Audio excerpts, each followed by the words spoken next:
Cinematic universes are all the rage these days. The Marvel Cinematic Universe is probably the most famous example of it, but there's also the DC Cinematic Universe, the Monster Cinematic Universe, and even M. Night Shyamalan tried his own superhero cinematic universe. Stephen King even made connections between some of his books. This has become such a trend that people have even made connections between certain films that weren't even intended to be connected at all. This created things like the Pixar theory. This is a fan theory that suggests that every single Pixar film takes place in the same universe, despite the filmmakers never intending this. Fans are retroactively turning things into cinematic universes because it's an interesting and appealing idea. Some of these theories are not very good, but I enjoy the Pixar theory for what it is. It's a fun little fan theory, but I don't believe at all that it's true or accurate to what the filmmakers were intending. For those of you who have watched my channel for a while, you would know that I made several drama films from 2017 to 2022. These were my attempts at professional films, not the silly comedies that I made when I was a kid. The first one I made was called The Wild, followed by Only the Lonely, Paul, Forgiveness, Shoulder Angels, Men Don't Cry, and Charlie's Christmas. When I'm showing off my films to people, I tend to only show them the latter three because those are the only ones I consider good.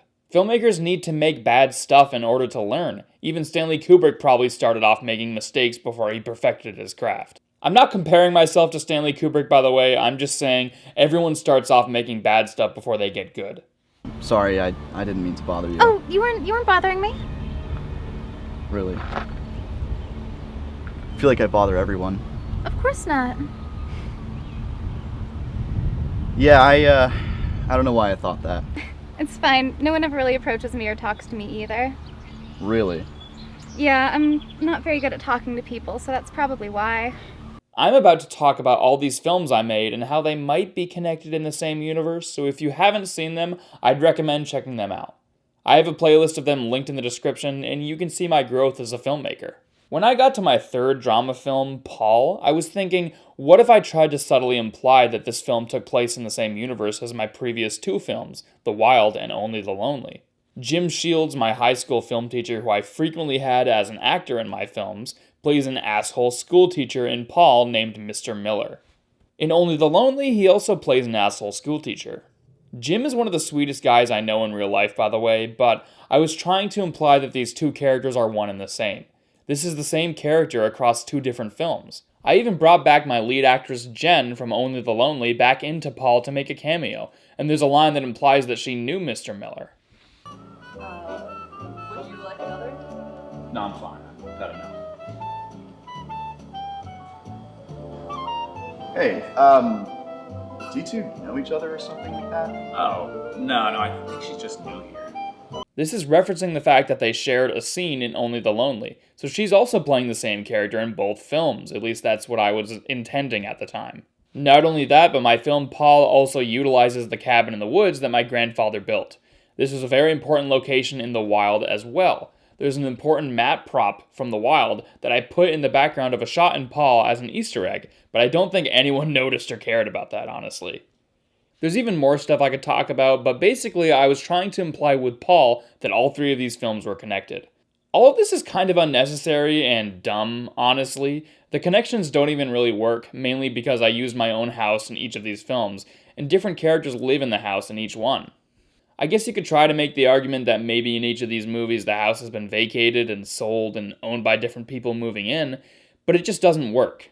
I tried to make all these unnecessary connections, and I forgot that fatal flaw.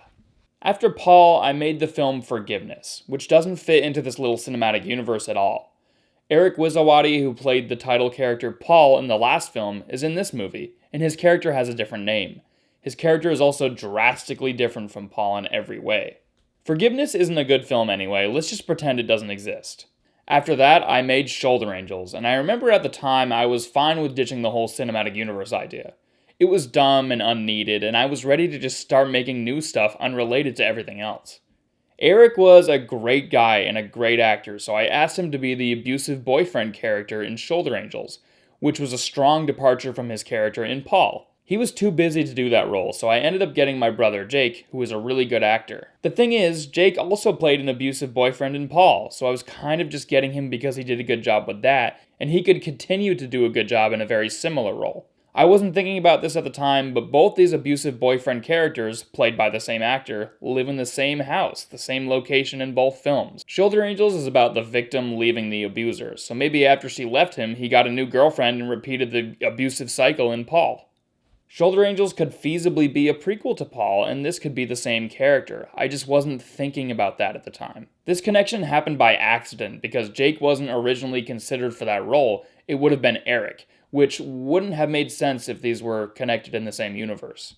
I decided to do a direct sequel to Shoulder Angels called Men Don't Cry. There was a scene in the script that never got filmed, where it would have been a group therapy scene. I can't remember if I actually ended up asking Eric, but I do remember wanting him once again for the role of the therapist in this scene. The scene didn't end up in the movie and it wasn't even filmed, so it didn't matter.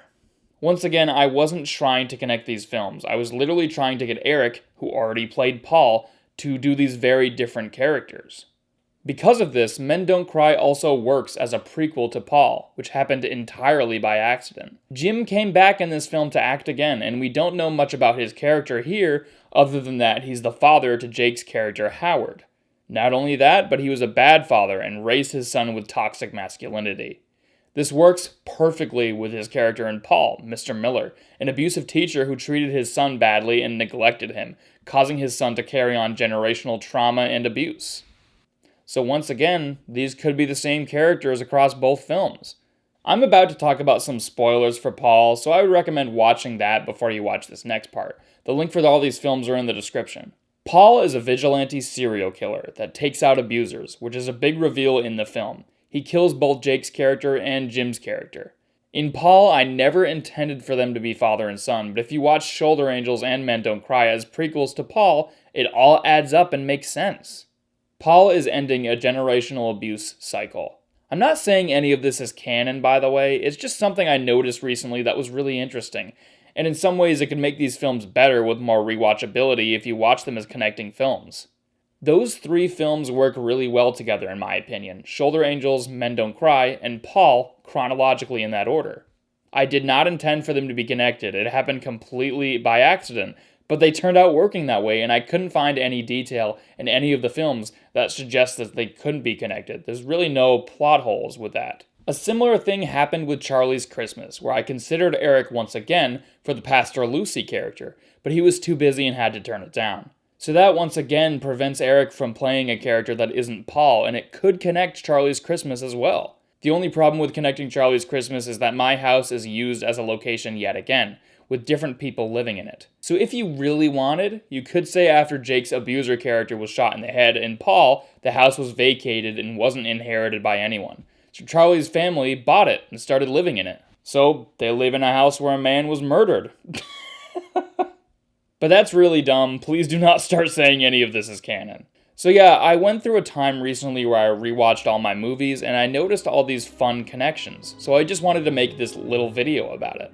There's also the film I made as a kid called Tom Grimm that I later went and finished as an adult. In that film, it is revealed that the villain character made clones of our heroes. Jake plays one of these heroes, Commander Robert, and we see clones of him all the time in Tom Grimm.